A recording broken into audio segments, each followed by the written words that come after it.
item, the bar will stay open throughout the presentation this evening. Hors d'oeuvres will be passed for a while. 2 hours. For 2 hours. So please don't feel like you need to worry about eating and drinking right this moment. We do have those things available throughout the evening.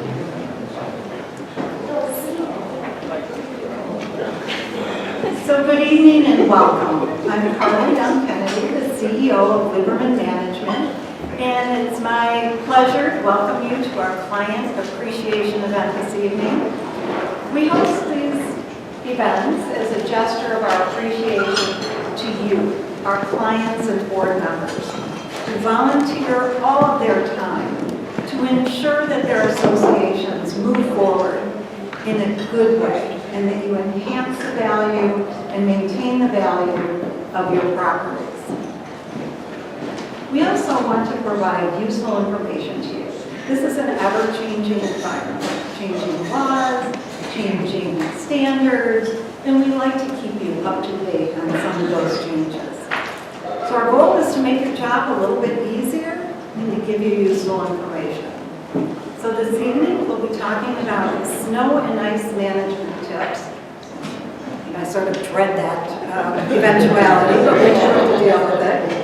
The Ombudsperson Act and the importance of a reserve study and what that study can do for your association. So we have a great turnout this evening. We have over 100 people who should be here. There are a few still en route, I believe, but 100 people responded, and that's just a fabulous turnout. And again, we appreciate your time as volunteers to spend another evening with us here. And before we get started, I do want to introduce a few people on the Lieberman team. So we have some regional directors here who I'll introduce, but first, Michelle Trina, our Director of Suburban Operations. I think most of you know Michelle, and thank you, Michelle, for putting this evening's event together. Jessica Tolles, our Director of Property Management and Strategy. Karen Belinsky is in the back of the room, Regional Director. Linda Lang, who I think you all saw as you checked in, she assisted you with your name tag this evening. And Jennifer McCaw. Stand up, Jennifer, so we can see you. Jennifer is relatively new to our organization, so welcome. We also have a number of property managers here. If the managers could just stand up and identify yourself. We have a great team of managers.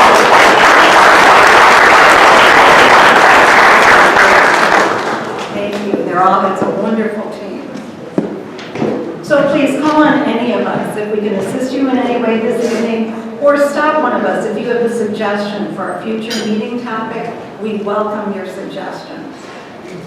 So now we're going to jump right into our program, and I'm going to introduce our first speaker, and that is Sherm Fields. He is from the Acres Group, the Vice President. And Acres is a professional landscaping and snow and ice management company serving clients throughout the Chicagoland area. He's been with the company for 18 years, and during that time originated and co-authored the Acres Expert Seminar Series. In addition, Sherm authored 2 Apple iBooks, Snow and Ice Management and The Ultimate Tree Hugger 2. How about that? Doggy. Anyway, Sherm is also an active member of CAI and serves on the CAI Homeowners Forum and business partner of excellent committees. So please join me in welcoming Sherm Fields.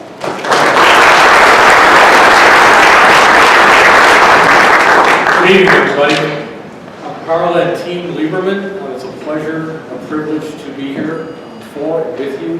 To all of our attendees, thanks for coming. Thanks for taking your time out. Tonight we're going to talk a little bit about snow. Everybody noticed this morning it was about 28 degrees this morning. We can run, but we cannot hide. It's coming. So it's a perfect time to talk about it. I'm going to give about 10% of our seminar today. What it is my pleasure to do is to introduce Frosty. His nickname really is Frosty. You can call him Frosty. He will answer to that. He's been doing snow and everything with snow for a long, long time. He has driven and operated about every piece of equipment you can imagine. So he knows from the ground up how to do it and how to do it right. And he trains all our teams on how to do it and has been doing that for decades. He was also honored by the Illinois Landscape Contractors Association, kind of like the CAI of our industry, as a top 10 person of impact. He was also honored by Snow Magazine with a leadership award. I learned today a couple of really interesting things. SEMA is reaching out to him for more counsel. They have a meeting coming up soon, so industry-wide kind of counsel stuff. And the best thing ever, about 15 minutes ago, even though he's a very, very young man, just heard he's going to be a grandpa for the first time.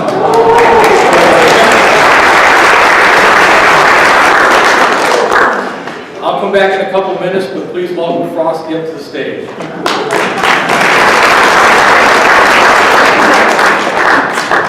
Thank you. Grandpa, wow. That's a new one for me. It's a first. It's a first. But I'm excited. I'm excited to be here. Thanks for having me here. I do love snow. Believe it or not, I know a lot of you guys probably don't care for it, but I look at snow as a challenge, and I like challengers. So I appreciate you coming, and let me give you a few things to think about.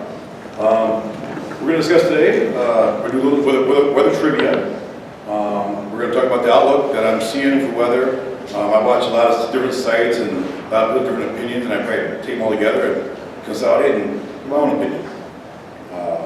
Planning and preparation, how important that is. It's very, very important. More than actual doing the work, preparation is key in everything we do.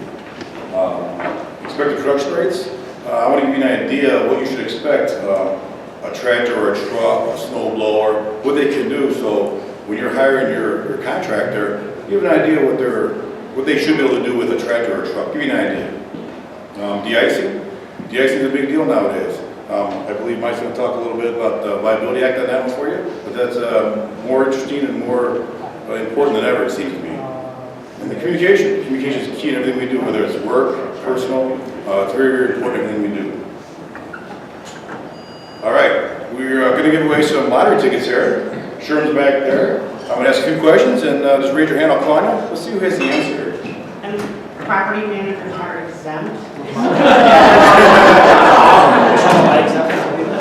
Yes, my leaders. Do we recall the last time we had a blizzard? If so, what was that date? I'm going to say it was a couple of years or so. Maybe, how about a month? Raise your hand if you know the answer. Sherman may have something for you. Doesn't hurt to guess. What do you got? About February. Not close to back with a few months. October. You're getting very, very close. What year? What's that? November. I like the month, but what year was it? 2011. Oh, Yes, 2011. 2015. 15. So, Who said 2015? Sure. where should Gentleman right here. 2015. There it is.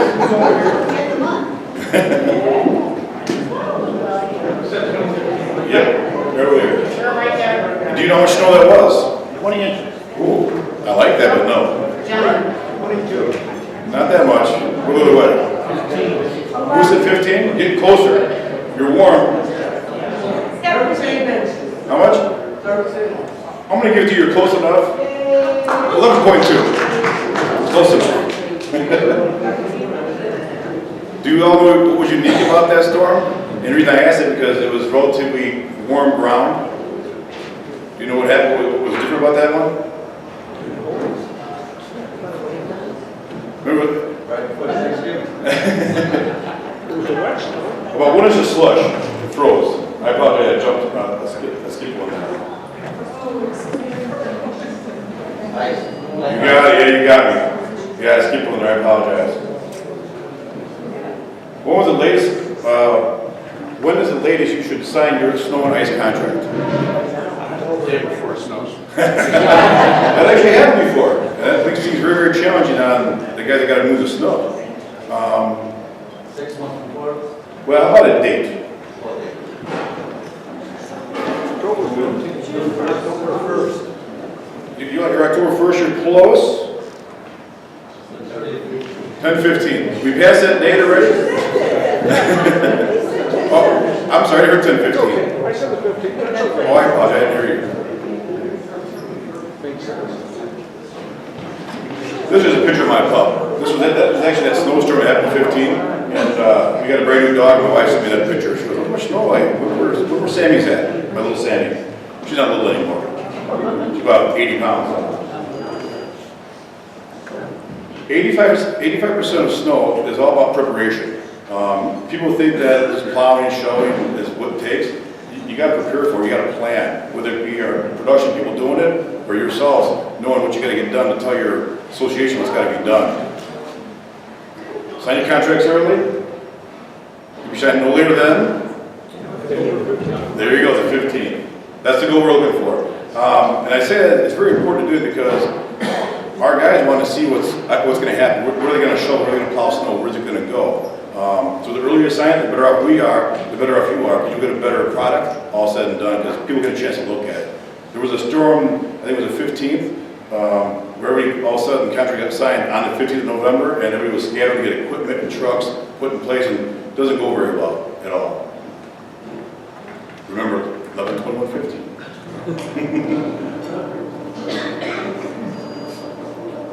What was the date of the average first? What is the date of the average first snowfall in Chicago? November 6th. I like this. Well, I like the, who said the 6th of November? You were close. We'll give it to you. The 16th. Very close. Very, very close. What is the last day of snow typically in Chicago? I heard April something. April 5th. April 5th is actually April 3rd. Close enough. Remind me when you get these lottery tickets, don't forget me. Please. I'll look for weather. As you know, we're in El Nino phase right now, a moderate El Nino. There's called La Nina and El Nino. Currently, we're in a moderate El Nino phase. And typically what it does to our area, typically now, they base on history, look at all the years we had a moderate El Nino, and we typically have an average snowfall year. You know what average snowfall year is by any chance? 40 inches. How much? I'll go with that one, right there. Very good. So it's very good. But right now we're looking for average snowfall year, average temperature year. Will we have pockets of cold air come in? Yes, but it won't be long. I actually just saw today, NOAA put out their forecast, they're actually saying a little bit opposite. They're saying drier than average and warmer than average. We'll see. It's very early to tell. I mean, sometimes they can't tell the weather 7 days out, it changes. So we'll see how it's going to go. But right now I'm thinking average temperatures, average snowfall, that's going to happen. This gives you an idea, in the last 14 years, how many events you have over 2 inches. As you can tell, just about 7 occurrences that are 2 inches or above. And 1 inch, as you can tell, give or take 10 operations a year. That's typically what you see on a year. We comprise all the years together, all the data. That's one of my jobs I do. We comprise it all, and we take averages. That's how we came up with that. We take data from NOAA, various sites, but we track that very, very, very well. Planning preparation, as I said, is very, very important to plan ahead of time. That's why we say October 15th is the last day you sign your contract, because we want to get the guys out to see the job site. We want you to know where you want to work the tractor, where you're going to do this, do that. It's very, very important we plan ahead. So good communication is created. Pre-season snow pattern. Discuss at your meetings with everybody that lives in your property. Talk to them. Is it a 1 inch? Is it a 2 inch? We got special needs people. And when I say special needs people, we're not talking about a doctor's appointment, unfortunately. We're talking about people that have a hard time getting out of the house, a walker, or something bad. The doctor thing, I don't. It's important, don't get me wrong, but we don't want to be jumping around house to house, if that makes sense. Authorization protocol. Decision maker. We want 2 people that are going to make decisions. If for some reason one's sick, has the flu, and you got to have a second backup to reach out to that person, because we want to make sure the property's taken care of properly. If we have one person, it doesn't really work out real well. And I just wanted to add in there, as we discussed earlier, for their point of contact for your snow and salting needs, the point of contact should be someone on the board or that lives at the property. So management will not be responsible for making the decision on whether to salt at your property because we're not there. And as you know, conditions are different from one side of the street to another, let alone from wherever we're at from your property. So just keep that in mind when you're deciding the person to be that spokesperson to decide what action to take. That's very, very important. Once it's been made, it's very beneficial to proactively communicate to your homeowners. We find sometimes if communication doesn't happen, a lot of phone calls come in that maybe could have been stopped because of various ways of communication, whether it be email, website, email blasts, newsletters, clubhouse posting, door hangers, even Facebook, social media. I see some, actually, I know some states actually have that. They have their own little group, part of association, and they actually put it out there that so-and-so is going to start at this time and they're going to de-ice afterwards, or they're not going to de-ice. It's very important to get that communication out there so that everybody knows what's going to happen or what's not going to happen. And at Lieberman, as you see on the slide, email blasts, those are very effective for those homeowners that use email a lot. Our managers, myself, we're more than happy to send something out, during the week to let people know what to expect, whether it's for snow, whether it's for a project going on at the property. But the best thing is just to be able to communicate with them in as many ways as possible so that we can get the information to them so they know what to expect. Communication is key. That's what I say when I open up. Whether we work or personal, communication is key in everything we do. When there's lack of communication, that's when you always see to have little problems here and there, it seems like. I'll say it for myself, if I don't communicate, all of a sudden, mom's coming back and they're mad at me. I always got to tell her what I'm doing. Something you need to communicate, is it a 1-inch or 2-inch trigger? A lot of people think that when it's a 2-inch trigger, you start plowing right away 2 inches. If there's a storm that's going to give 4 or 5, 6 inches, typically you're not going to start until 4 inches. That's just not an acre rule, that's a market rule. Most people do snow. If it's going to snow more than 4 inches, or say 2 or 3 inches, they'll start then. But if it's going to be 5 or 6, they're going to wait till 4 inches because a car can get through up to 4 inches of snow. Beyond 4 inches, it becomes very difficult. Especially the cars nowadays, they're low ride, they have slick tires on them. So 4 inches we found to be a good number to use. So keep that in mind when you talk to your homeowners. It's a 2-inch contract, why aren't they out here? But they're covered 5 or 6. They're probably going to start around 4 in most cases. When we plow, someone's got to be first and someone's got to be last, unfortunately. Unfortunately, I know everybody wants to be first, and believe me, want you to be first, but if you got 100 driveways, you can't put 100 skid out there. So someone's got to be first, someone's going to be last, and that's going to be communicated. So the tractor's always going to start here, he's always going to finish here. So this person at the end might be a few hours later than the first person, but it's going to get done. That's a standard operating procedure throughout the industry. Where will the shed be parked? In most cases, I find that if you have a property that's 75 plus units, you most likely need skid steer out there. And the best way to have efficient service is to allow your company to park the tractor on site. Therefore, the person can go from their house right to the job site. So if we're going to start plowing 1 o'clock in the morning, the guy's going to get to the shop, get the truck at 1, to get to the job site, and on traffic, it could be an hour and a half, 2 hours later. If you allow the skid steer to be parked on site, the guys work from their house, and we say you start at 2, they're going to start at 2 o'clock. So it's best to allow the tractor or equipment to be parked on site to provide efficient service. In some cases, they'll even put a container on site to put snow blowers, shovels in, or even a de-icer in there. Again, I find it to be the most efficient manner to service a property.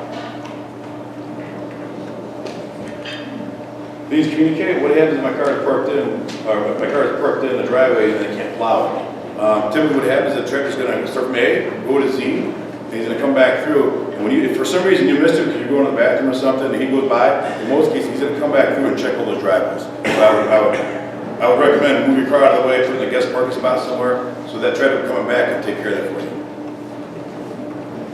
Will the association authorize de-icing? If so, when should I expect it? Depends on the type of event. Typically, after a plow event, you want to put de-icer down. Typically, that's the best way to service it. And on an ice storm, that could take multiple occurrences. It's an ice storm, you put salt down or de-icer down, the salt gets diluted, it washes it away, it refreezes. So you might need multiple cases, but you always want to authorize that through your board and then get that related to your company who's going to service it. Who do I contact with a concern, complaint, request, or compliment? The compliment, of course, you can call us. It's called the manager, we like that. No, but I would say, chain of command, I would recommend you follow chain of command, whatever your chain of command is would be your property manager, but I would say, yeah, I like confidence personally. Can I receive priority service due to my family members' medical condition or special needs? Again, that's important at the beginning of the season where you highlight some of the special needs. Yes, that can be taken care of and worked out. Again, that's communication to make that happen. That's got to be communication up front.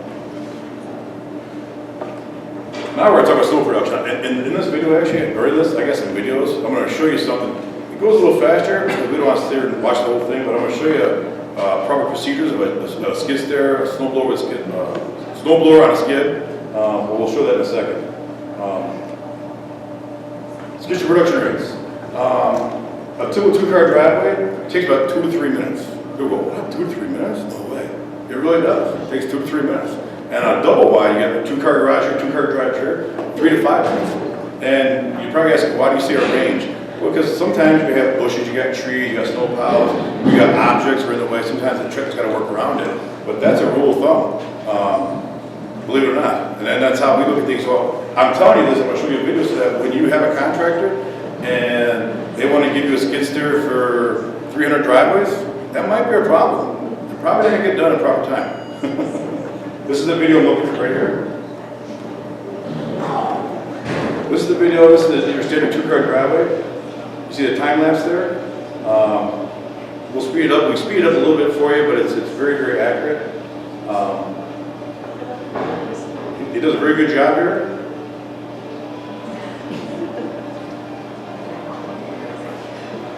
You can tell the ground is probably 6 inches on the ground already. But you can tell just about 2 minutes there. It's depressing. But that's about 2 minutes, as you can tell. And I say 2 to 3 minutes because, again, objects, trees could be in the way. This is the next one. This is your bigger car driveway, 2x2.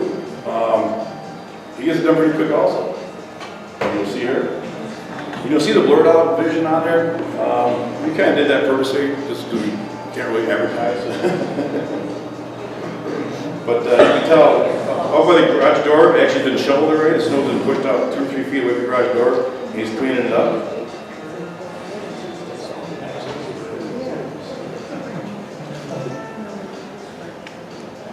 He's pretty much done with it already, a little detail here and there. As you can tell, he's right there, right on the 3-minute mark. He's coming across to see me.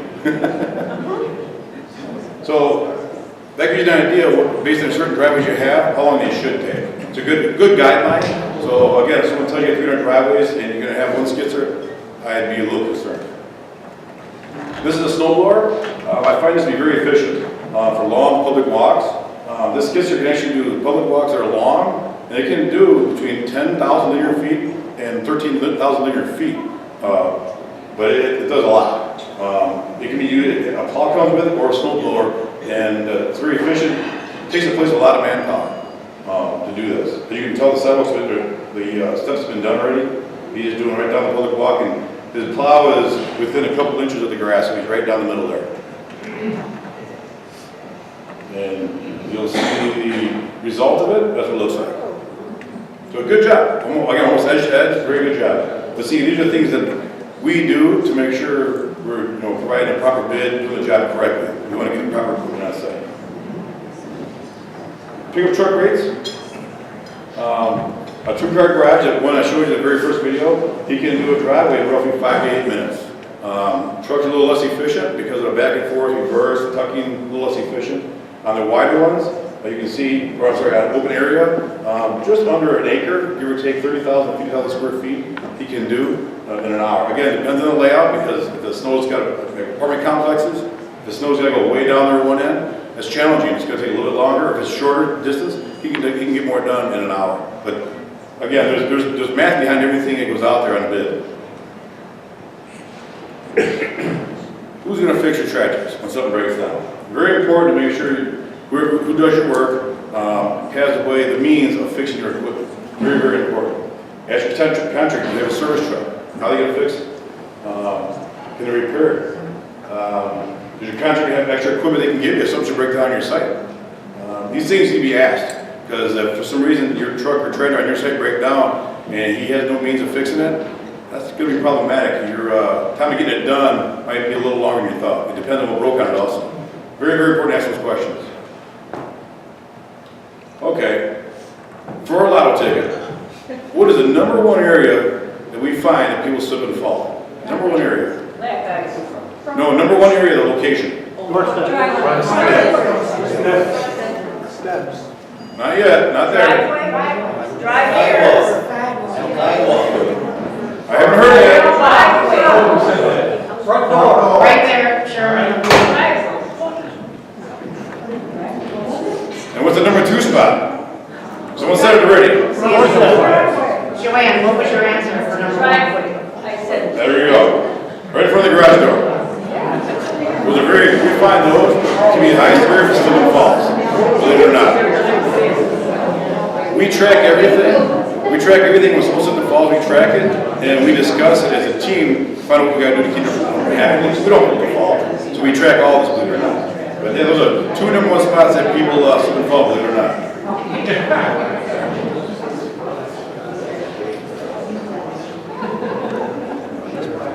I think Sher's going to come speak for a couple minutes here for you. A couple things I want to talk about, but then I'll be back and we'll wrap up shortly thereafter.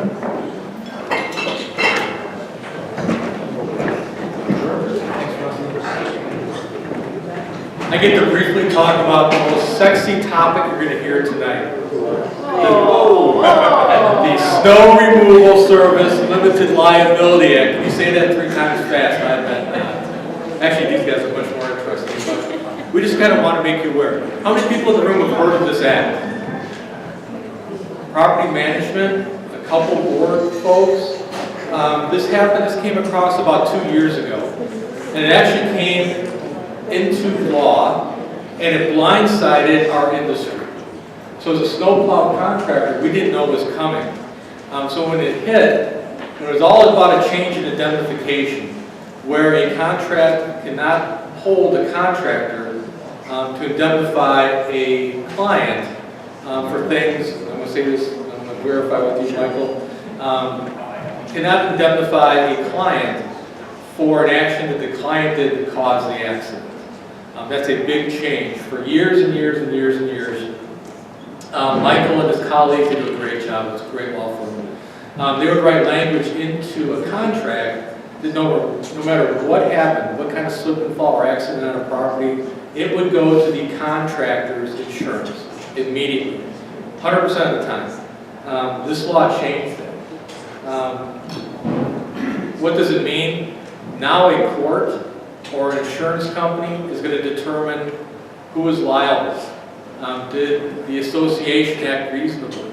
Ramifications of decision making. We're putting that out as information to make you aware. You have a flyer on your table that talks about it. When this hit, we said we were blindsided. We, as a company, first thought we have to go talk to our attorney, right? We thought twice. We go, no, we really need to go talk to the industry's attorney. So we went to Cobra Schiffer and Nesbitt right out of the gate. What do you think? Give us counsel. We wrote up that along with them, that act sheet, just trying to start to get the word out. It is possible now that liability has shifted. It's going to be determined on every single event. So an association really, you need to kind of take a look with property management, with your attorney, with your insurance carrier, go through it, determine your risk tolerance for this, because the risk has shifted a bit, we believe, and what your course of action is for handling things like de-icing. It really comes down, in many cases, to did you apply de-icing or didn't you? We talk about options. Anybody afterward, if you want to see some of the options that we've developed, I'll give you my business card. I'd be happy to email me. I'd be happy to send you that. But really, we're advocating that you talk to property management, talk to your attorney, talk to your insurance company. And then after you make your decisions on how you want to handle de-icing, talk to your community. Let your homeowners know so they know what to expect. and when the icing is going to be authorized, maybe when it's not going to be authorized. That allows people to prepare and plan. What our number one goal is all the time is safety, right? The safety of our communities. So work the plan out, communicate the plan, and hopefully that is a good thing for all.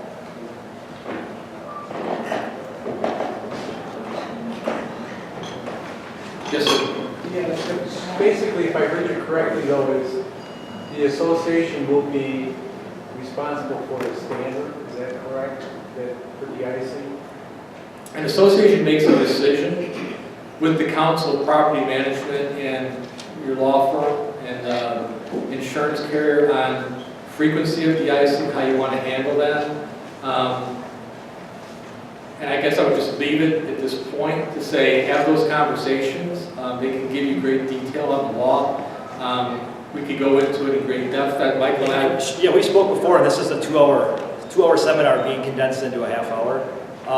It's based on threshold for pain, your tolerance for risk. And again, as Sherm just said, this is a discussion that you should be having with your association's attorney, probably first and foremost, to decide what's the best option for you. As Sherm said, we worked with them to come up with an idea or a plan, which is what I believe you have on your table. That's just one plan as to the different options. But this is a reaction to a statute that kind of caught everybody, the entire industry, a little bit off guard. As Sherm said, we were trying to do everybody in this room a solid by putting all the liability on Sherm. And the legislature basically said, hey, we kind of see what you're doing here, and that's just not going to fly. And that's fine, but that just means that you guys now, as board members, high-paid board members, right? Because we're all getting large paychecks to do what you do, have to look at one more thing and pay attention to this particular statute. Thanks, Michael. A quickie. We plow driveways, we provide them with salt. Now, your suggestion, I think I understand, we should contact our insurance company and our legal representatives and ask them how liable are we with what we're doing.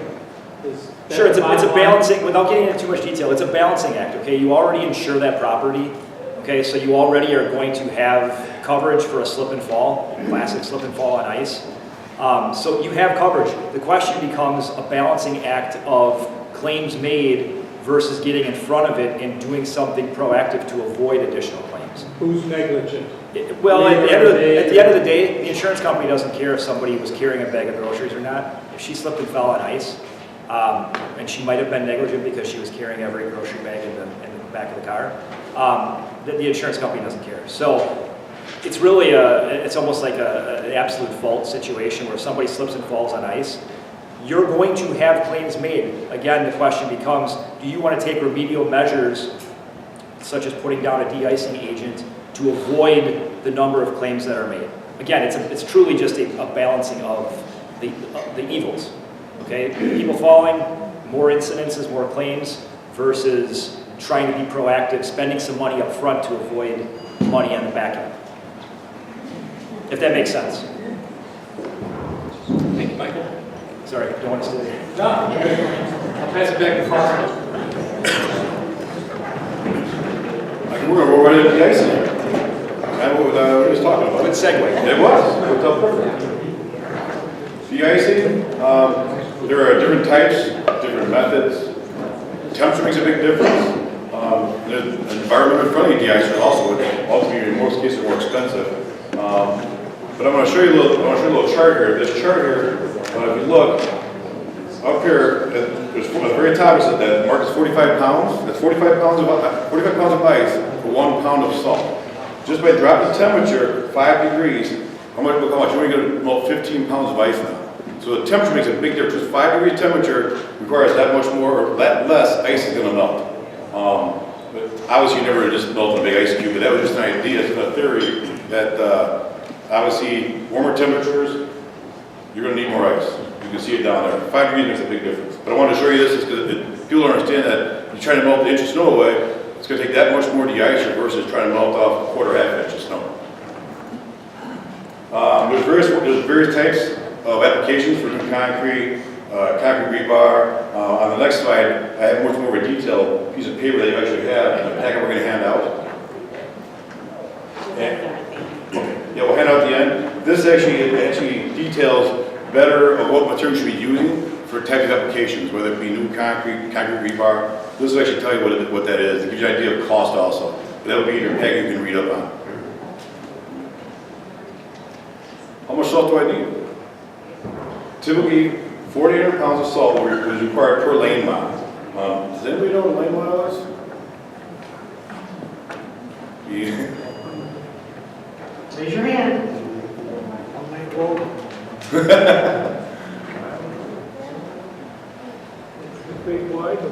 Right there. I'm sorry, 5280. Yeah, I apologize. I didn't click it. I clicked it. It didn't move up. I apologize. 1 ton of salt most areas will treat about 1 acre, which is 42,560 of a half inch of lesser snow. That's a rule of thumb. It could vary based on temperature again, but that's how much one ton of salt will melt, roughly. Again, it changes based on temperature. Recommended square footage of 50, 50-pound bags you probably see guys carrying out of the back of the trucks to do your sidewalks, roughly. The manufacturer is 1,800 square feet, it does. My finding, and I've done it over and over and over again, it doesn't work that way. That's a perfect world. I find it's much more closer to the 1,200 to 1,500 square feet per bag. 50-pound bag. So some bags come 35 pounds or 40 pounds. It's a 50-pound bag. But again, a half inch or less. Remember the last chart where it's a little more snow, it's going to require more salt. So you always want to do a half inch or less on de-icing. More than that, you probably got to remove it. So Frosty, quick question. Yes. So usually we try and recommend that whatever snow contractor you're going with to see if they can, hopefully they've measured the property thoroughly so you can get an exact cost of each time you authorize them to salt. You'll know ahead of time if that 1 ton is going to cover all the areas that are necessary. So I just wanted you to confirm it's not uncommon for you to say, okay, can you give me the flat rate up front so we know ahead of time what the costs are going to be if we want to do all the sidewalks right now, or if we want to do all the streets now, and if we want to do all the sidewalks now. Yeah, I would encourage you, I know what we do, we measure service walks, public walks, driveways, because you're not always going to salt everything at one time. By having the square footage, let's just say you're doing all your driveways. You're going to salt all your driveways. You should know that upfront cost right away. So as a board member, you can say, you know what, we're going to do this 10 times this year. It's going to cost this much money to do this 10 times. But yeah, you want I call it per occurrence pricing. T&M I find not to be the best, but per occurrence pricing is the best before you know what your cost is up front for each item, whether it be public walks or service walks. Final thought on salt. Before I start that, just so you all know, this year there is going to be a salt shortage. It's going to happen, guaranteed. There was mines that were on strike for a month. Last year, more salt was used. You're going, well, why should we have more salt? We had an average year. We had an average year, but we had a lot more occurrences. So a lot more salt was used. So there is going to be a salt shortage. That's going to happen this year. Hopefully, your contractor has enough salt. And he has it saved for you guys. Does your contractor pre-buy de-icing material to secure price and supply? Make sure that you can ask the question, hey, do you have salt on hand? Do you hold it? Do you reserve it with the company? In most cases, they can do that. They can say, hey, I'm going to use 10,000 ton this year, and then they can buy 10,000 ton, and they're guaranteed that. So ask that question. Okay, how about this one? What are the most common time frames associations utilize de-icing materials? We're talking, let's picture holidays.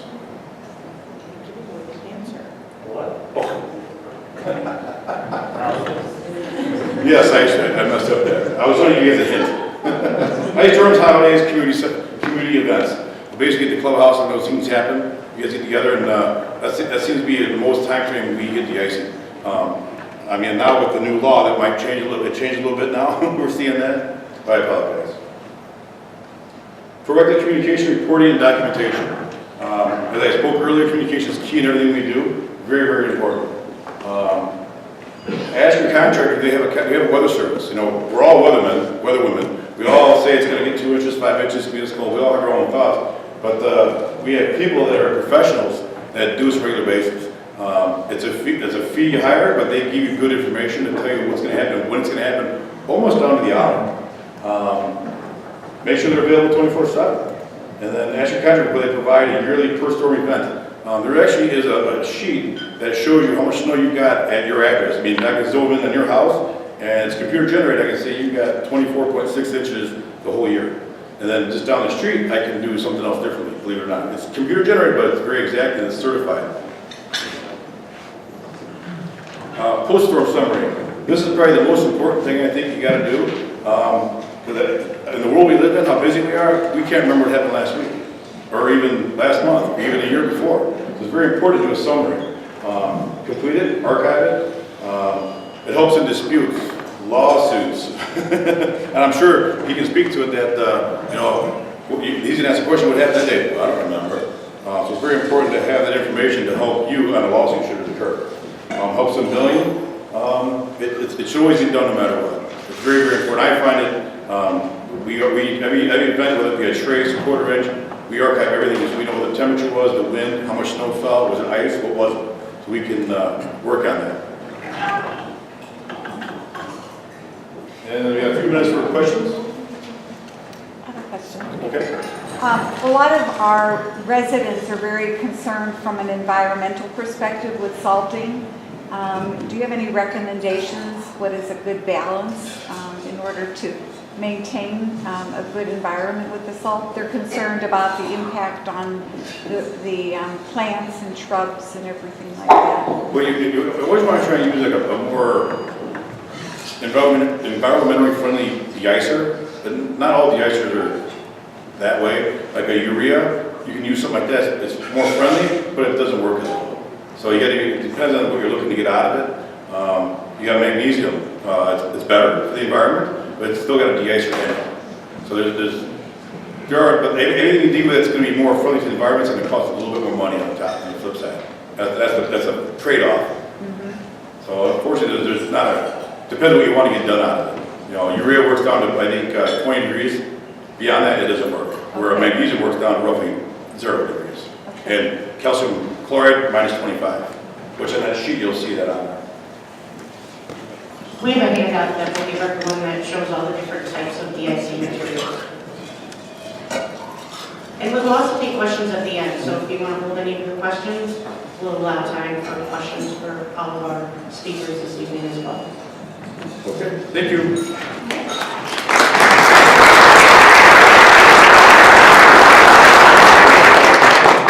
Okay, thank you, Sherm, and I have to call you Mike. I'm afraid I can't call you Mike. Anyway, our next topic is the Ombudsperson Act, why you need to have this policy at your association. And our speaker is Michael Krajek, who I think many of you have heard before. He is a principal with the law firm of Kovitz, Schifrin, and Nesbitt. He concentrates his practice in the area of association law. Michael advises condominiums, townhomes, and homeowners associations in matters of governance, dispute resolution, operations, collection, enforcement, and litigation. Michael uses his extensive litigation background to assist association clients with the difficult issues and decisions they face. Please welcome Michael.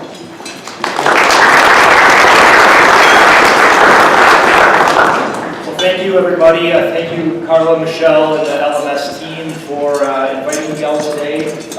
This is a great turnout. I see a lot of familiar faces, a lot of new ones.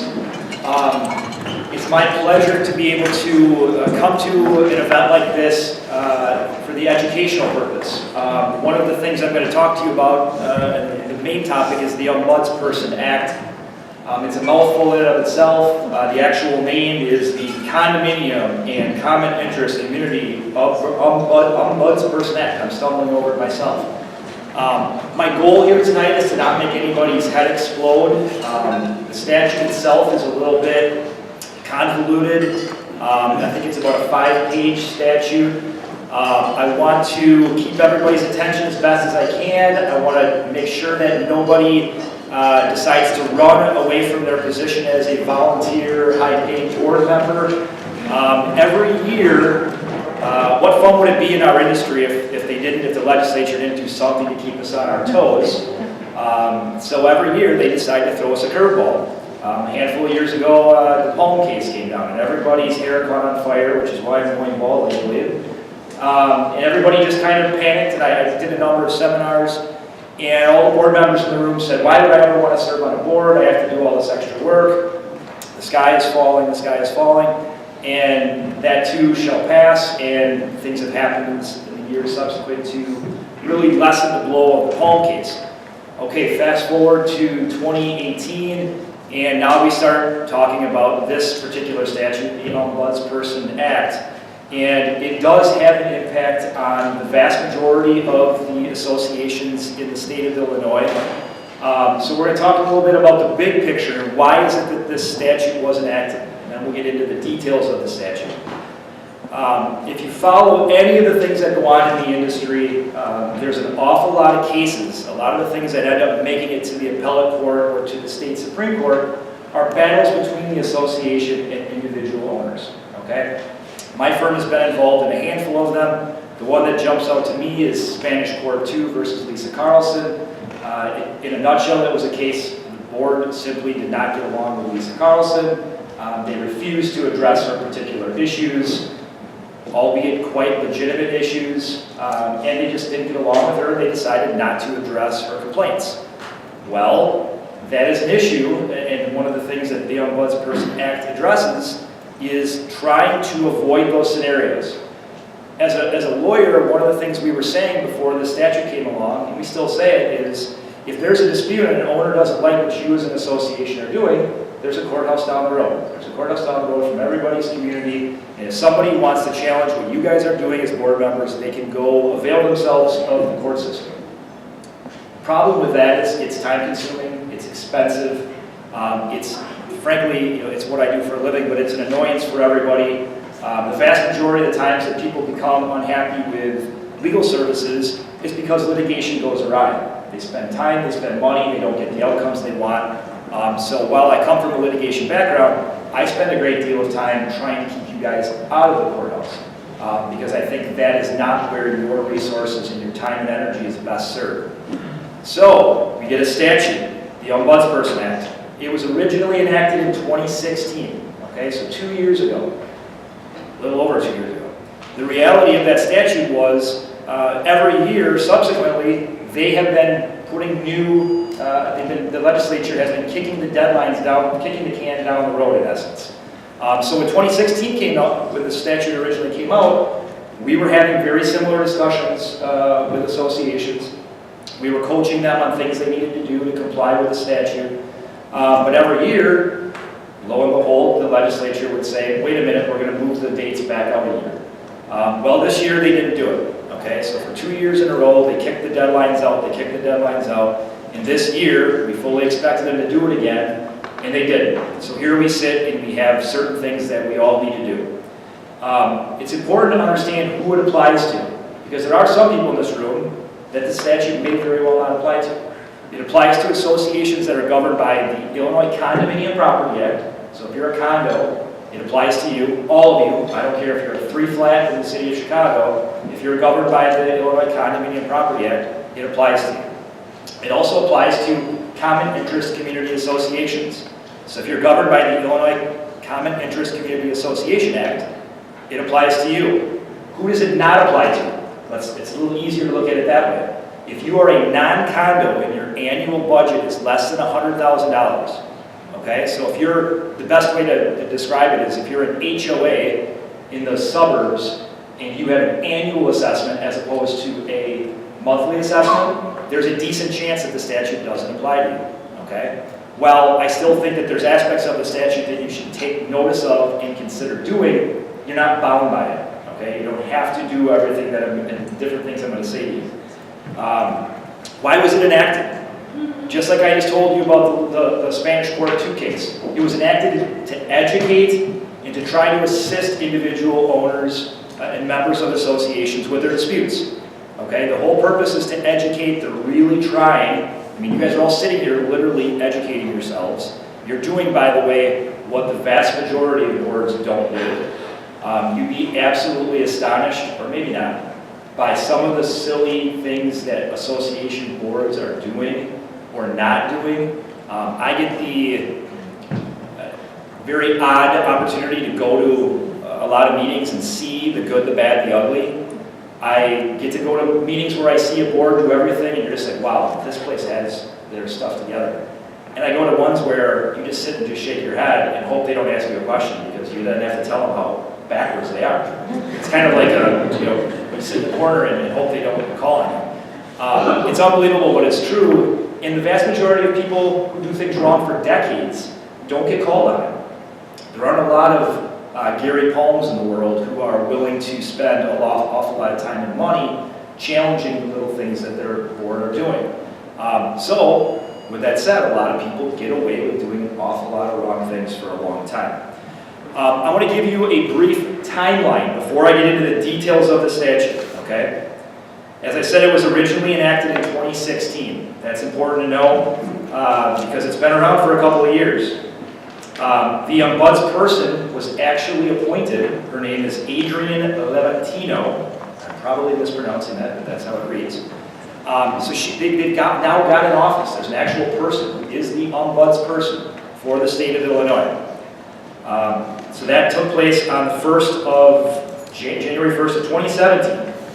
On January 1st of 2019, one of the main reasons why we're sitting here, I'm going to say this particular piece of information, and that deadline, the first of this upcoming year, all associations must have adopted a dispute resolution policy, okay? If you are all nodding off and you take away one piece of information from anything I say, you must adopt a dispute resolution policy by the first of this next year, okay? What that policy says, that's not as important as the fact that you have one. There certainly are specific things that should be in that policy. Talk to your lawyer. I literally sat at a Starbucks before I came here and met with you and did 10 different ombudsperson dispute resolution policies. They're literally coming out of my ears. I'm sure I say it in my sleep because this is the hot topic right now from the legal standpoint in our industry. So a board has to have that adopted by the first of this next year. Is there boilerplate, something we just So adopt this boilerplate and say that's it? yeah, so yes, the answer is yes, we have created them. So we choose my firm, so every firm I'm sure has their own take on what the statute says. KSN certainly has one for condos, because remember there's statutory language now in the Condo Act and in the Common Interest Community Association Act. So there are a difference between the two policies. Very, very similar, but there are small changes that we have to make. But yes, to answer your question, there are. It's a form.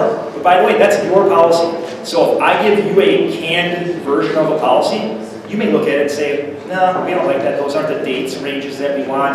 That's not who we want the complaints to be reported to. So you have to understand, if I give you that, that might not be it's not a one-size-fits-all, I guess is the best way to say it. You have a question? Well, in our experience as well, we've talked to several attorneys, obviously, and including KSN. Most of the association attorneys, if you have a retainer with them, they are doing it without charging an additional fee for it. So it is usually included with your retainer. And that is true of KSN.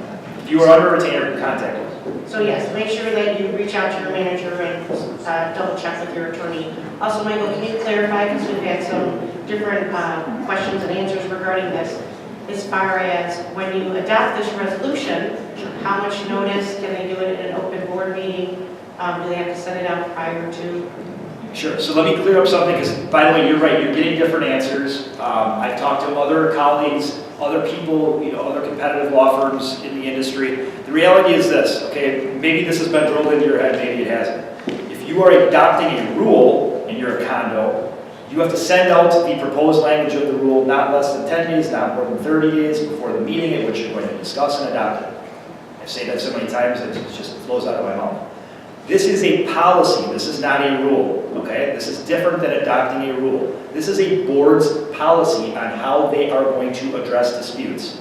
Therefore, you do not have to follow the same notice provision for a policy. It is no different than a collection policy that says how you are going to handle the delinquent payments or people who are delinquent in their assessments. It's simply how the association's board, the policy that you as a board are going to follow when there are disputes. Okay, so what that means, and to address Michelle's question directly, you have no legal obligation to send it out in advance like you do a rule.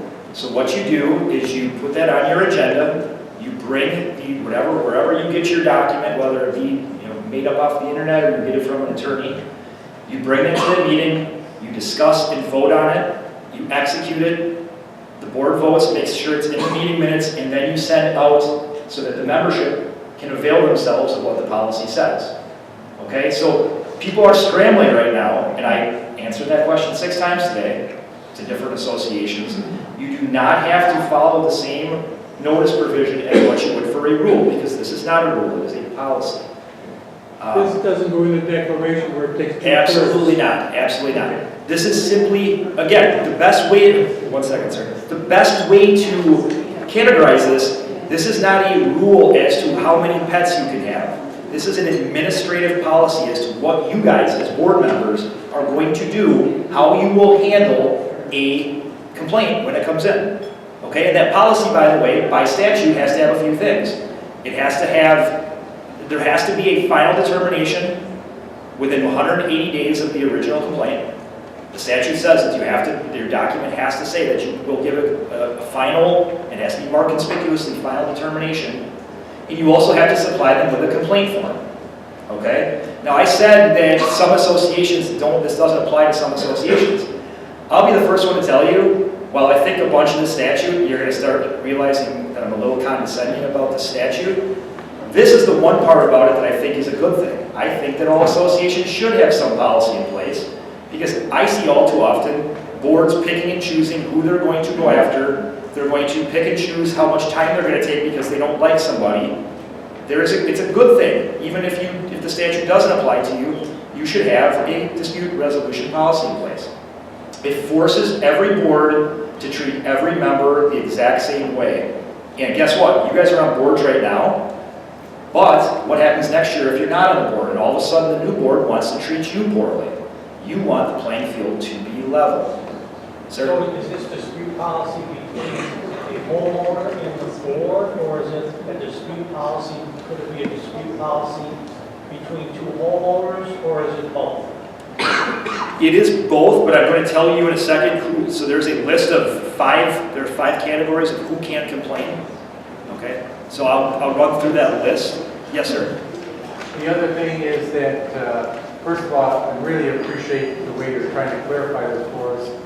Is there a, what is a dispute?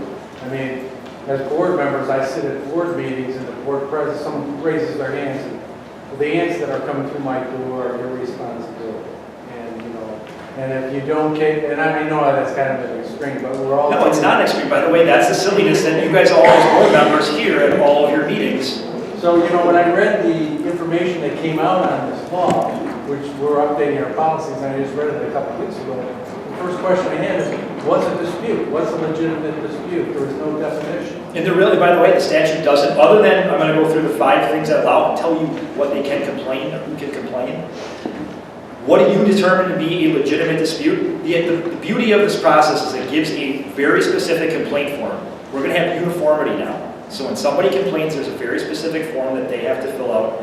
And by the way, it doesn't tell you how to address what it wants you, how you address a complaint. It's that you actually have to address it. So if they fill out a complaint form and they submit it to the board, or however the process is of submitting it, you follow the procedure saying within X number of days you will respond.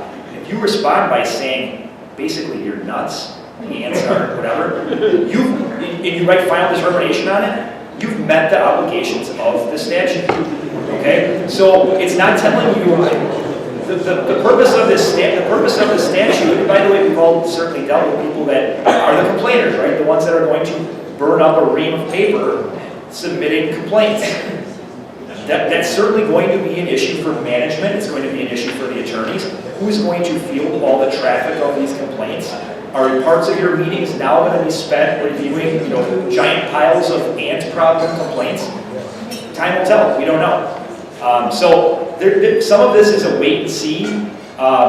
Some of the statute, again, I've already said it. I'm going to get a little bit condescending because the statute's a little bit goofy. Because there's certain aspects of it that you're going to hear here in a second that just are somewhat nonsense. The takeaway, though, is the dispute resolution policy is probably the only sensible thing out of the entire statute. The fact that there should be some uniformity, and it's not writing on the back of a napkin, which is what the industry has been forever. They're trying to level the industry, the playing field in the industry for everybody to have an opportunity. So I'm going to move on. We will have time for questions. If you would hold them, that would be great. So who can make a complaint? Okay? You must not owe any money to the association unless the money is the subject of the complaint. Okay, so if you're that person who doesn't ever pay their assessments, but yet you want to complain about the carpet in the lobby, you can't. Okay? That's not going to be something that you as an association have to address. Okay, so immediately you're going to be able to look at this list that I'm giving you, and you can kick out some of these complaints, and management will help you weed through the nonsense. Number 2, the dispute must have happened in the last 2 years. Okay, so the person who comes to you and says, well, I've been complaining to you for 5 years, it has to have happened in the last 2 years. The owner must have followed the association's dispute resolution policy. This is the uniformity thing here, gang. If they don't submit it on the right form and they don't follow the criteria that's in the statute, in your policy, you don't have an obligation to do anything. Okay, so now you've now stepped outside of your obligations. The owner must have received a final determination from the association. That's very key in the statute, that it be marked conspicuously, final determination. Now, I know that I said that all the time and I throw around final determination, stop bugging us. But that's now actually going to have some weight. That term is what triggers them, the owner, the member, having the right to go to the next step, which we'll get into. Number 5, the complaint must be filed with the ombudsperson within 30 days. So if they want to go to the next step, if they follow the process and they don't feel like you guys are doing whatever it is you're supposed to be doing as board members, they have 30 days to take that to the ombudsperson. Okay? So there is a lot of opportunity for a member to botch the process. It's almost like a process to try to challenge a special assessment. It's very rare for a membership to ever successfully challenge a special assessment because they're deadlines and they screw it up. Okay, so some takeaways. There's a number of takeaways that you need to walk out of here understanding about this statute. First of all, again, I'm going to start getting a little condescending. It's set to be repealed in 2022. Okay? The whole statute currently is going to just vanish into thin air in 4 years. That's kind of silly. Now, I will tell you that the original rendition of it said 2020, but every year they've kicked the deadlines back. Originally, you were supposed to have had a policy in place 2 years ago. And here we are again. They keep moving the deadlines back, but they didn't do it this time. So right now, if all things remain the same, this whole thing, everything I'm talking about, all my words are just a big waste of time. It's going away. Sometimes I feel like I'm talking to the wall, but the other silly thing, the other thing that blows my mind about the statute, that I literally, one of my partners came into my office yesterday, and I said this to him, and he said, no, show me where it says this in the statute, because he completely didn't believe me. It requires mutual assent before you ever have to go before the ombudsperson. Mutual assent, meaning the association and the complaining person have to both agree that they want to go waste their time. Say no. Say no, I don't want to go. I follow my procedure, I don't want to go. So that's 100% get a tattoo that says no and just go with that. The ombudsperson has no right to hear complaints under the Illinois Human Rights Act. So if somebody is complaining about some form of discrimination, whether it be accommodation-based, essentially if there's any other forum that they should be in, send them to that forum, okay? The ombudsperson doesn't want to deal with something that should be dealt with by a different forum. The other thing I thought that was very interesting is the advice of the ombudsperson has no legal binding effect. What does that mean? So, in other words, you couldn't go to the ombudsperson, have them say association you're wrong, and then that person couldn't go into court and use that against you. Okay, the ombudsperson is simply just rubbing people's shoulders saying get along. It's really the takeaway from that. Additionally, and the managers are happy about this one. You may not complain about your manager.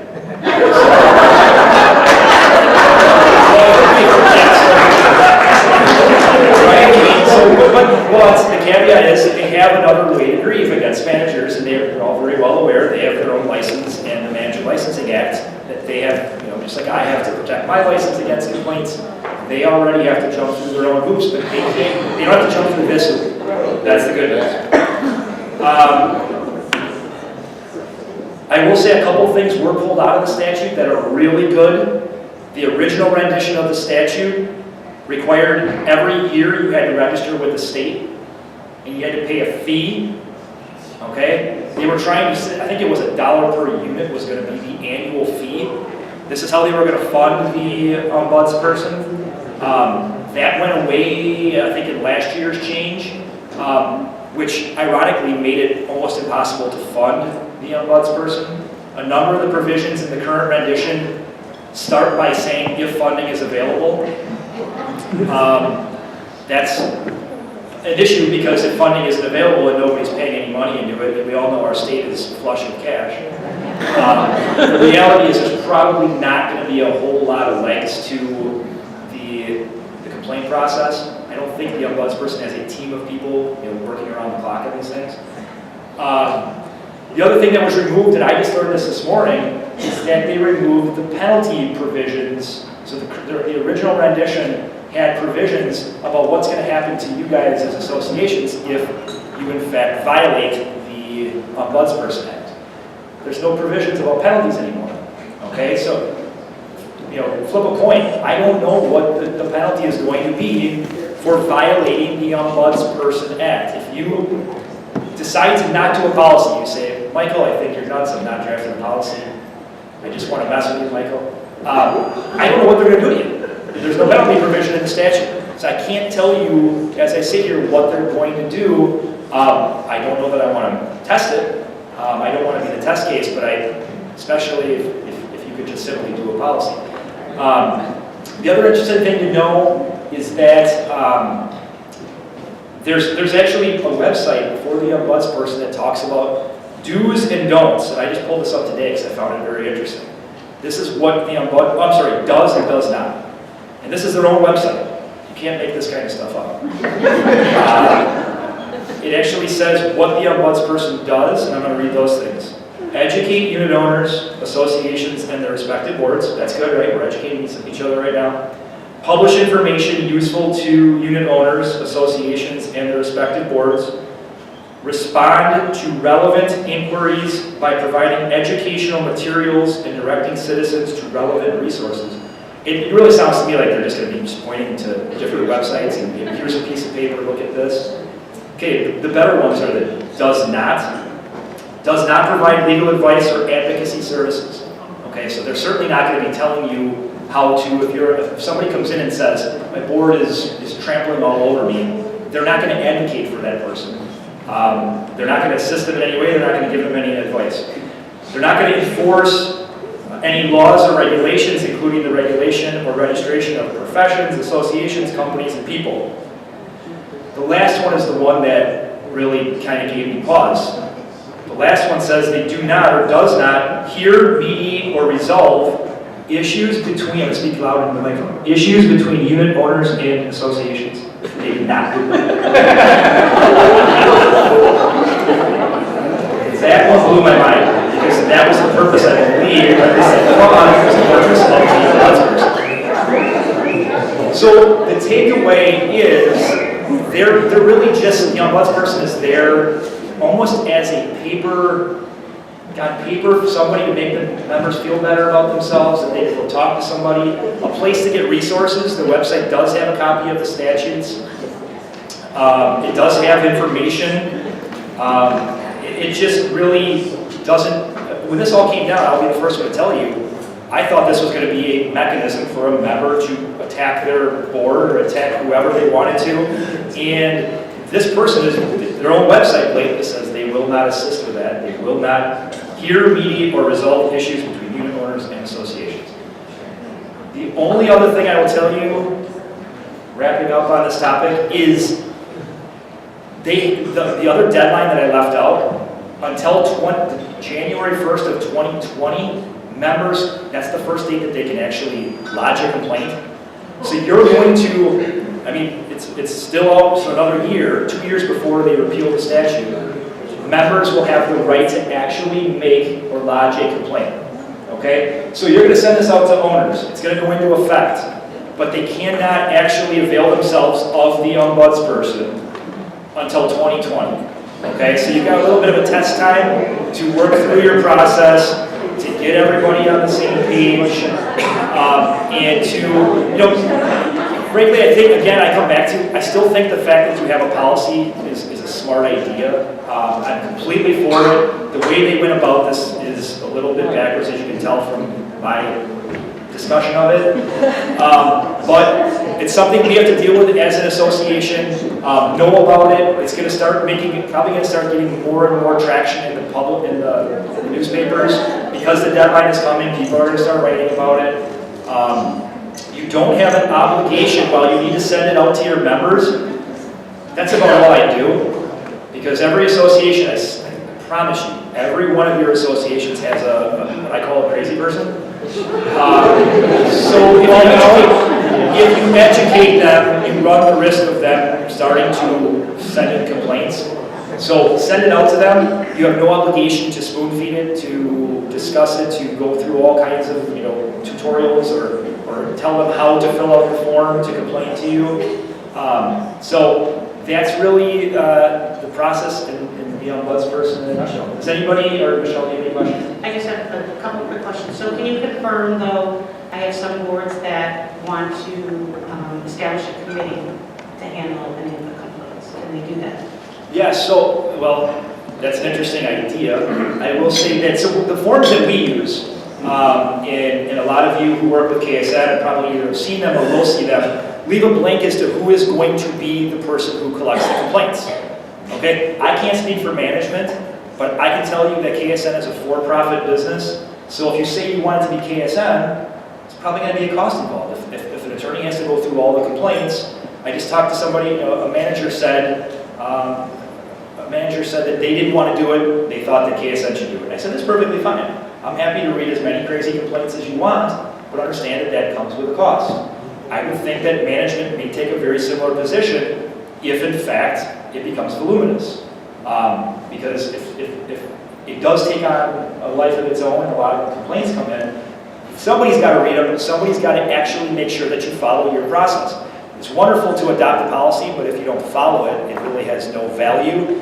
And it's going to become really easy to know when you blew your policy because it's in black and white. So it's going to be a hard, fast policy that says you have to, statute says within 180 days you have to issue a final determination. By the way, 180 days is half a year. That's a long time, right? I mean, if somebody complains about some ants and you don't have to get back to them for 180 days.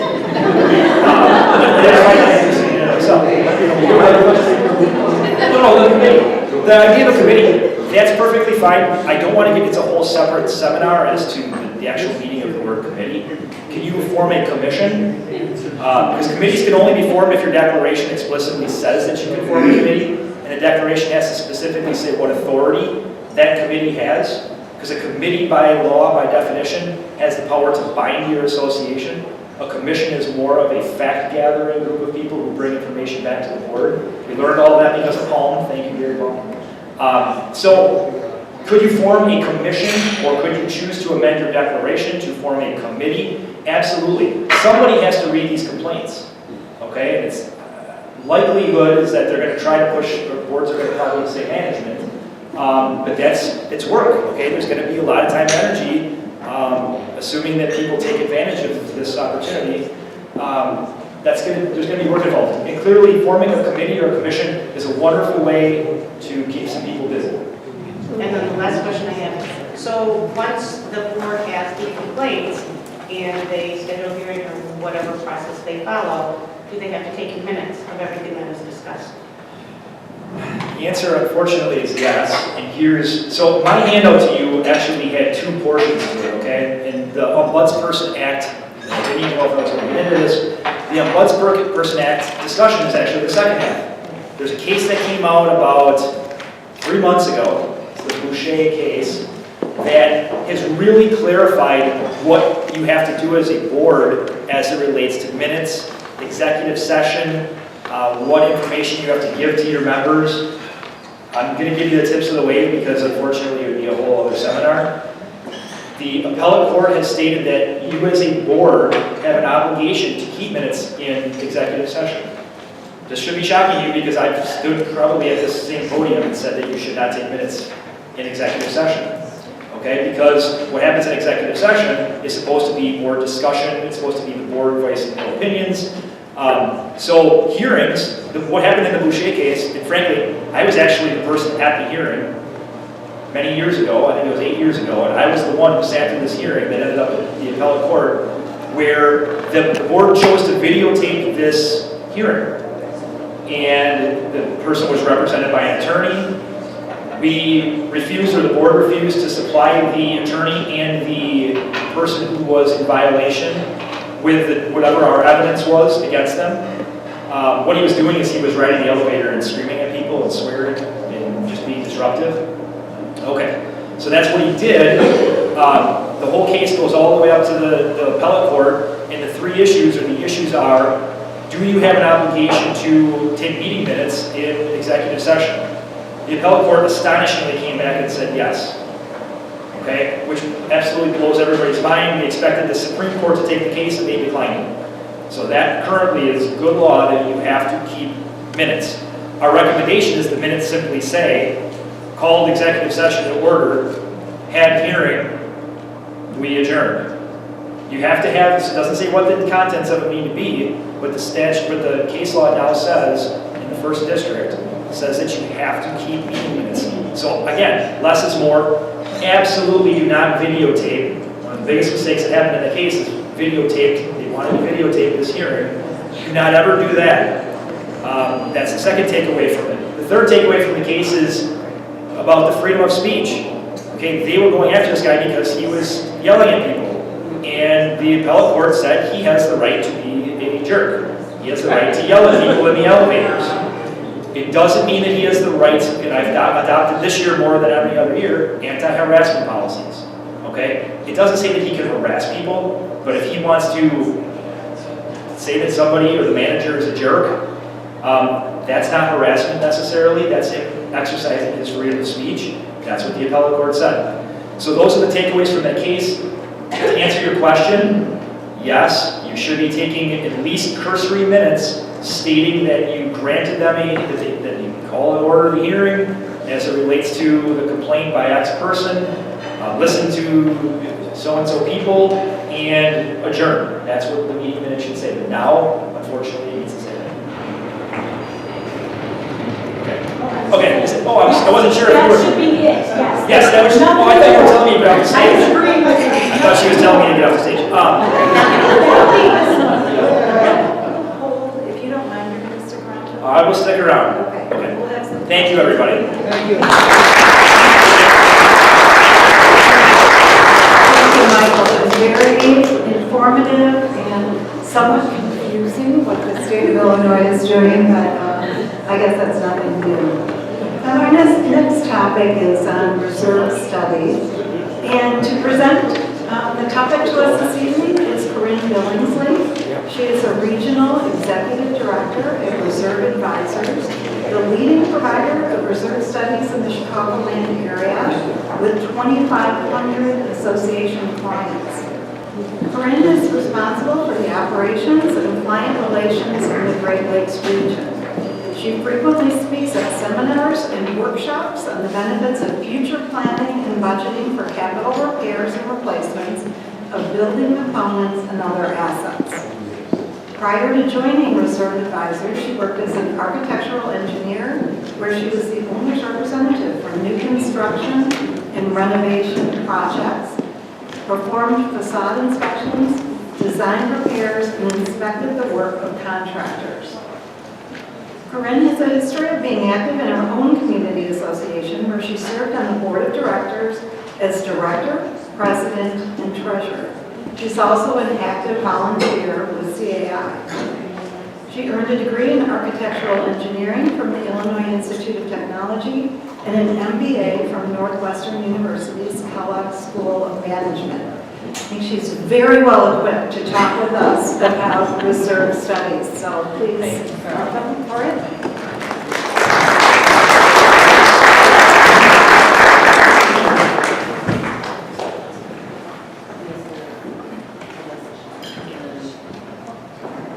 Getting a tutorial on this, they did not teach me this in school. So, But thank you, everyone, for being here.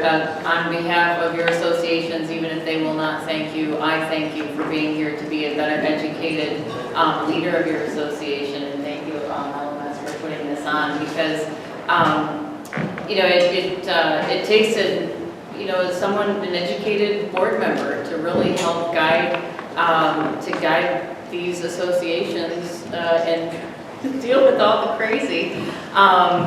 But to move them forward and to help retain your property values too, right? So that's part of what the reserve study might be able to help you do. So just by show of hands of what everyone's kind of looking to get out of the session today,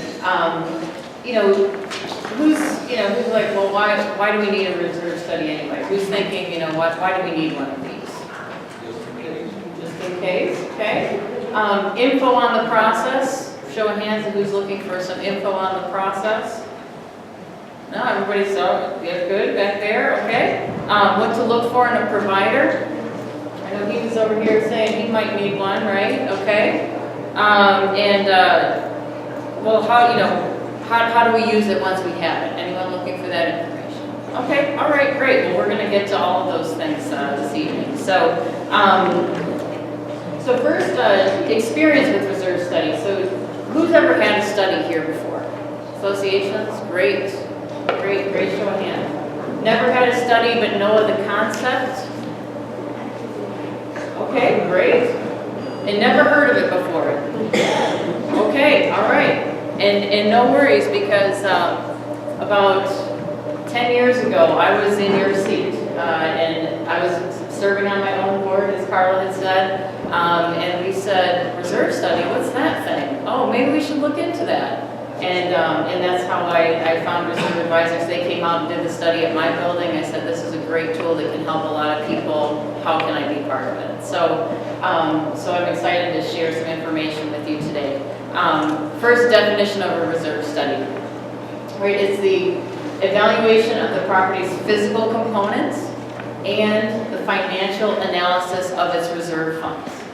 Okay, so there's going to be an on-site inspection, and then the reserve study is going to give you some details about anticipated replacement and repairs to these common elements. And then it's also going to recommend what does your annual reserve funding look like. And the study is going to stretch out 30 years. Now, it's going to stretch out 30 years, but don't be like one association that we went to and they said, oh yeah, you did one of our studies. I think it was 1992. We still pull it out sometimes. No. That likely would not be giving you any useful information. So even though it is a 30-year study, it's going to show you what you need to do over these coming years. It definitely does not have a 30-year shelf life. And that's for a variety of reasons we can get into here going forward in a few minutes. What it is not a crystal ball. It is not a crystal ball. If it was, we would either be taking our skills and being in Vegas, or we would be playing the stock market. Not a crystal ball. It is just a tool to help guide the community, guide the association in the right direction, so that you can help maintain or increase your property values, right? Does anybody want their property values to decrease? Show of hands. Show of hands. Okay, good. The only way that might happen is if you get the reserve study and then you never use it. That I suppose could happen. Okay, so evaluate the physical components. So when the engineer comes to the site, they'll meet with you, and then they're going to look at the property. Right? They're going to go out and they're going to look at every element that is the responsibility of the association to maintain. They're going to assess that element. They're going to have knowledge and experience with that element. They're going to know whether it's deteriorating prematurely, whether it's wearing normally, or whether it's maybe outliving its expected useful life. But they're going to be able to see that sort of deterioration from the physical inspection and visual inspection. They're also going to be out there and they're going to measure everything. Right? So once they measure everything, they're going to put together a chart, right? They're gonna understand the quantities of all the elements that you have here. They're going to understand, build up a cost for you. What's a unit cost that you should expect in today's dollars for every element that the association is responsible for. They're going to know from their visual inspection and from talking with you about what kind of history there is with this element. You know, are the roofs leaking? Are you seeing a lot of potholes? Are you experiencing any issues with this element? They're going to know how long you should probably expect that element to continue to last. And so then when you may need to repair or replace it. So on this chart here, we're going to have, this is all the list of the common elements. Here you're going to see the useful life, so that's how long should this element be lasting, how much time does it have left. Unit costs, building up with today's dollar. And then over here is, and this is what you should be expecting to see in each of these years, right? So you just go straight down the line. What are we going to need to do in 2021? And again, that's expected, what you should expect to have to do. Now you might get to 2021, and since this is not a crystal ball, right? You might get to 2021 and find that, okay, wait, we probably have another year out of this element. You could also get to 2020 and find out, you know what, we have to pull in this replacement. And Corinne, I know it's hard to read up here. There are handouts on the table that have a little clearer picture of this as well, so you can look at that. Yeah, there's a chance. Right, there's some previews on the table. I'm not sure it has this full on, but there are some other overviews that if you don't have one, I can get you one, and that you can see it a little bit more in depth there. So then after you understand what you're going to have to spend in all the coming years, and you know what your beginning reserve balance is, then we take all that information, beginning reserve balance, how much have you been putting in each year, how much you're expecting to put in this year, what are you having to expend, and we put that together for a funding plan for you. So we put that in here. And a lot of times this bottom line somewhere along the way turns into a negative number.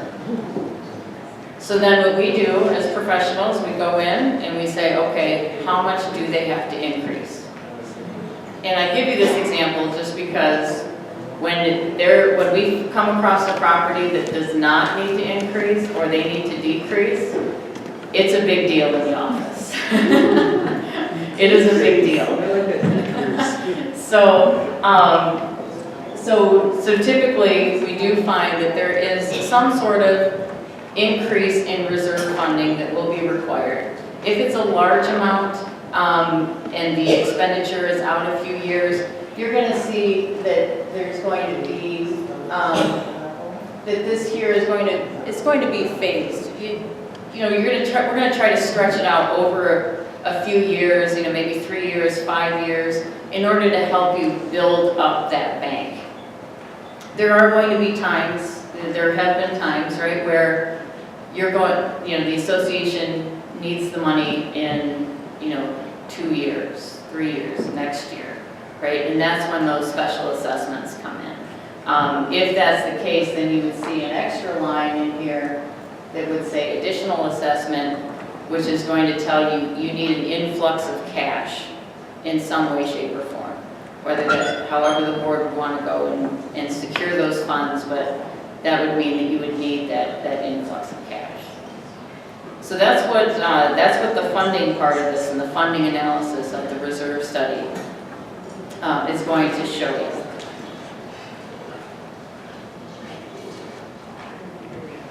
So then who do you want to do it? Right? Who do you want to do your study? So I've got some pictures up here. What do we think this one means? Time, right? So how long has this company been in business? Right? How long have they been around? Did they pop up last year? Have they been around a while? What's their experience level? And what's, how secure do you feel, do you feel that this company would be? I can't tell you the number of times I show up at a board meeting and I ask them, oh, have you had a study done before? Yeah. Oh, okay, you're talking with the previous provider as well? No, they went out of business.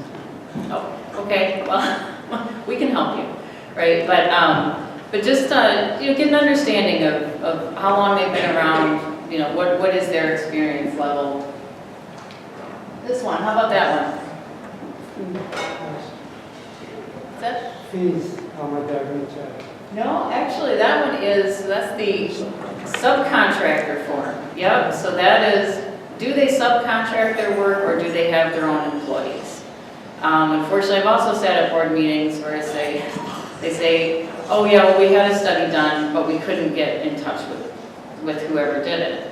And then they find out that they were a contracted employee of someone else and no one at the other company knew, what to do with their property. So,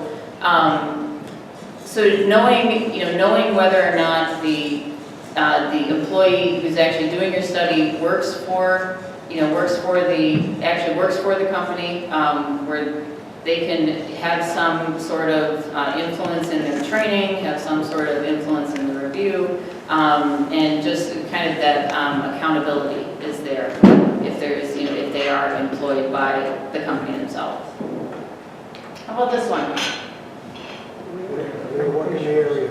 Yep, work in the area. Have they been to your neighbors? Have they been around in your area? Do they have that experience with your type of property and with the area itself? How about this one? Thoughts on that one? License? No? Do they work with you directly?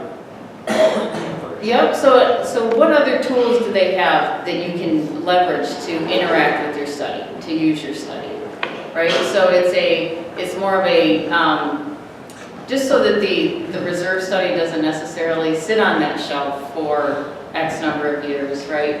Is there a way for you to interact with the study? Can you get an Excel spreadsheet of your study so that you as a board can use that in your planning in the future years before an update is needed. And typically updates are every 3 to 5 years to keep things fresh. So using your study.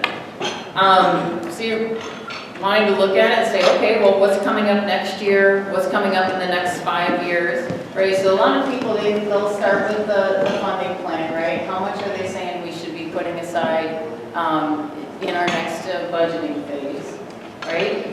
And then also, what projects are we expecting in that year? And you want to look at that kind of early on so that if you do need to start, getting some bids, for that next year, then, then you're able to get those bids, kind of secure them and understand what your actual cost is going to be in that next year. And especially since it's budget season and we're all trying to finalize our budgets, it's a very good tool to use so you can anticipate what projects might be coming up over the next couple of years as well. Right, exactly.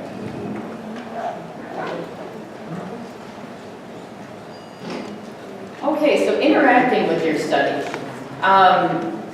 This is in the how do we use it, right? So you can only use it if you have more than just a hard copy, typically, right? If you want to interact with your study, if you want to, be able to understand or put in, what was our actual cost for this? Because everything that we give you, this is our engineering estimate, right? So it's a good number, but it's not going to be the exact number that you end up spending, right? It's going to be something, plus or minus that. If it is dead on, please give me a call because then we will move our operations to Vegas or Wall Street.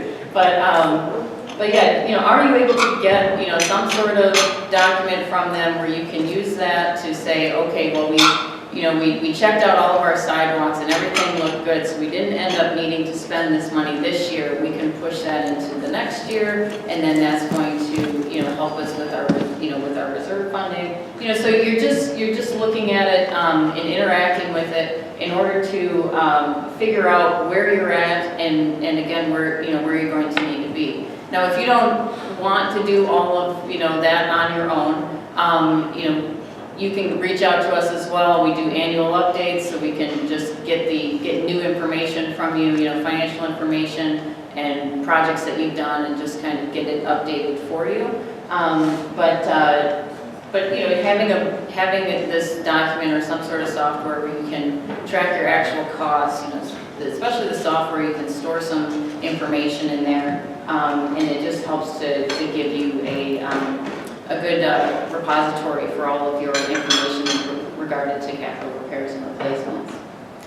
And then last but certainly not least is keep your study up to date. That's story I told you about the study from 1992. I mean, I tried to get a copy of that and just put it in our archives, because I mean, that would just be one of the first studies that one of our founders had put out, and this association was still using it. But keep your study up to date, because there's always going to be changes. External factors will affect the cost of either labor, material, for these different elements that you're caring for. And if the study is out of date, all of a sudden you're using a cost that no longer reflects the current condition. So then you aren't able to be properly planning for the future using those out of date costs. All right. Did I lose everybody? Still got everybody? Anyone want to share our biggest takeaway? Question? Sure. Yes. We took and had a study done, and the next year, our grounds committee went out and studied it. We said, and it was a reputable firm. We checked out. We found out they weren't even close to accurate. Okay. So I think that if you're a responsible homeowner or a responsible board, you need to actually look at your past history and your property, because we found that there were major discrepancies that would pop up further down the line. Was it in condition? We Like, did you revised the see? study to fit what it needed. Yeah. Was it an issue with measurement or condition, or what did the A provider miss? combination of both. Oh, yeah, And yeah. basically, we're currently doing one now where we hired an actual architectural firm. They're coming in, they're actually looking in our attics, they're looking in our buildings. You can only see so much looking from the outside. We had the history from what we knew, from what we've seen. And I think that that's one of the problems we have with the reserve studies is they're currently done. It's basically they're done, somebody goes around the property, they take a lot of pictures, they look at things, but they aren't really looking at the physical structure, they're looking at the external appearance. They are, yes, they are looking at, what is visible, right, to them. And only if there's, reported issues, would they go beyond that, or would they, possibly suggest that, you might want to have some invasive testing done in these certain areas. But definitely, if you do have any kind of reports like that, if you have have already had a roof consulting company out to take a look at the roofs, or you've had information or engineering reports done that has done some further invasive testing, definitely share that with your reserve study provider and make sure that they're incorporating that into your study, because that's work that you've already paid for, and if that is work that you trust and believe is true, then you definitely want that incorporated into your planning process. Yes? How often do you recommend the study be done for associated overflow of cash? Typically every 3 to 5 years to get it updated. Yeah, and that's to, as I said, to make sure that you're planning for those different market conditions and those external factors. And also inflation rate. Inflation rate is a big one as well. Well, the major uncertainty in this kind of thing is that certainty initially we have a plan, okay, we scheduled to do some of the maintenance in 2022, we showed up early, and we got upset. So in this study there are 2 Excel spreadsheets we can draw. How that relate the element, with the uncertainty of certain elements that reflects into the annual plan. So if there's some uncertainty, is that what you're saying? The dynamic situation, which is common, I think, in many Right, that things are gonna fluctuate, and things are gonna come up too, right? That you may not have planned on, right? And, yeah, and so as you can see here, this balance never gets to zero, okay? So if I were to go back, and it is a little bit hard to see, but if I were to go back to this page, you see that bottom line never gets to zero and it never turns red, right? We always suggest that you keep a reasonable amount of cushion in your reserve account, because you never want that to get down to zero, because you will have these emergency repairs that will need to be done. You will have, you know, a certain element where it either needs to be pulled in or pushed out. You know, if it needs to be pulled in, you know, then you have that cushion of cash. No offense to Frosty over here, but please don't dip into your reserve account to pay for overages of snow removal. I've heard that a lot of times too, and I'm like, you did what? So, you know, so yes, that's why we never take that balance down to zero to account for those sorts of things. I think what we're going to do real quick though is I'm going to open it up for questions for any of our experts that are here this evening. So Fred, if you just want to hold the mic and you can share it amongst the table, and I'll walk around and get questions. So I'll start over here and work my way around. My question is for Michael. Sure. Well, I'm going to put a plug for Michael. He's helped us out in two situations, both in our favor. So they were your favorites. If somebody fills out an official ombudsman complaint, does that automatically trigger a hearing? It depends what your policy says. Okay, so this isn't the same as a fine policy. So the statute says that you have an obligation to give notice and an opportunity for a hearing if there is a fine. That's what the Illinois Property Act says. There's no hearing requirement in the Ombudsperson Act that says that your policy has to give them a certain right to a hearing. What it says is you have to give determinations. There's a time frame, and again, you create your own time frame. So don't. I hate the concept of the idea of somebody asking me to have a form, because yeah, I have a form, but that form might not be what is best for your community. You may not meet as often. You may meet more often. But to answer your question directly, the hearing thing is, it's not, unless your violation has generated a fine, that's what would trigger the obligation to give a hearing. It's not an automatic as part of your policy.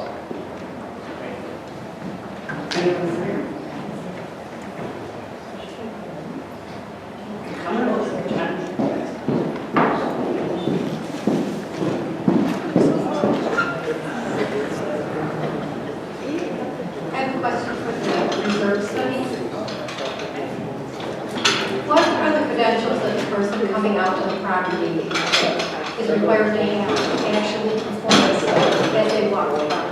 What are their credentials? They should have the RS designation from CAI. That is one of the it's Reserve Specialist designation, which means that they have completed a certain number of studies within a certain period of time. And if they do not have one, they should be working under someone who does have one. Are they engineers or? Yes, engineers. All of our employees are engineers. We do have some licensed engineers as well, but a licensed engineer is not required for this work. For us, we found that an engineer, is able to have enough of the critical thinking skills and problem-solving skills to be able to identify these problems and understand what the underlying cause could be. So that so we employ all engineers, and they have the RS designation. And they're actually the ones who come out to the property and walk it and look at the roads. Exactly. Yeah, they are the ones actually. An engineer is the one actually coming to the property, meeting with you, understanding what's been going on, and walking the property and looking at every building, not just a sample, looking at everything. I have a question on your cost analysis. Are you using like X amount of dollars for new roofs, you would use a local median cost of putting on a roof? Yeah, so the unit cost for each element. We have a database that we've built up with contracts and bids that we've received for all kinds of properties that we've been at. So we do leverage that database a lot. We look for a similar type, size, complexity type of property to your property to see what that, the cost of that roofing, the roofing was. You update the cost for the current year, so that, and then you carry it forward using inflation. Inflation, right. So first we price it up in today's dollars, and then we understand, when it's going to happen, and we apply an inflation rate to that, so that in the future, you are planning for future dollars and not just spending today's dollars. But then you just compound that inflation rate up. Yeah, each year, right? Right, so you don't use like a future value number. No, we do not. Because I like to use kind of small number, but some people would say that it's not a realistic number. Yeah, I mean, that is how we do it, is that we use that inflation rate per year. Yep, okay, thank you. Sure. Anyone else? Then I'll turn it back over to Carla.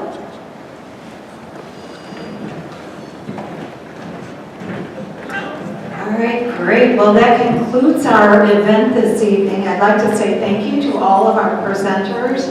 Sherm, Mike, Michael, Corinne, I think you all did a great job in providing you with a lot of good information. They've also provided a lot of things for you to take with you as reference materials. And of course, if you'd like to have, if you have any more specific questions, please contact your manager, and we'll do our best to get you the answers to those questions. But we appreciate your time this evening. We appreciate your leadership and all the time that you spend in managing your associations. And we hope you have a great evening, and we'll see you at our next event. Thank you so much.